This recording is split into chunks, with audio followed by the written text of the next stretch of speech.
dollarni beryapti mana aka sizga. Sirdaryoda o'sha mashhur Mebel City asoschisi Oybek akam yetib keldi mana bosim bog'iga. Ikkita post qo'yib men boryapman dedi. Mana Ilhom akamni ham olib kelgan. Ilhom akam yeb qo'ysa 200 dollar beraman degansiz-a? Beraman. Cho'ntakda turibdi. Agar vaqtdan oldin yeb qo'ysangiz men ham 200 dollar beraman. Qo'shildi, 2 stavka oshdi. 400 dollar bo'ldi.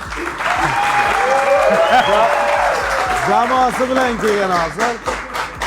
Mana sizlar Alisher aka O'zbekistonda somsani milliy brend qilib tanitgan yagona inson bo'ladi. Mana Mebel City'dan arzimasa ham sizga kepka. Rahmat aka. Bizni brendimizni kiyib yuring, maza qilib.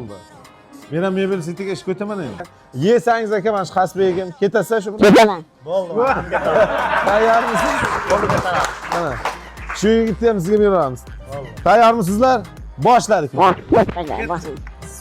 Boshlang. City 50 kishi bo'lib jamoasi bilan kelgan. Bosing aka. Shabada qilib turing shabada.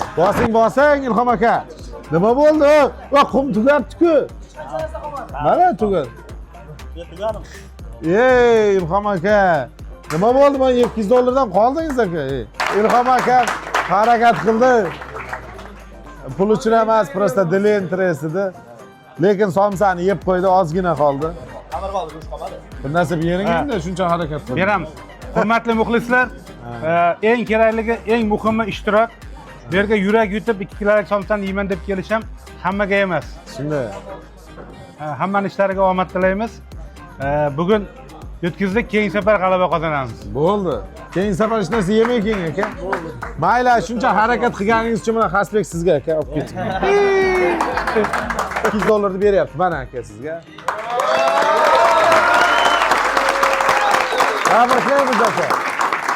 Mana bosim bog'dan Xasbek sizga olib ketavering.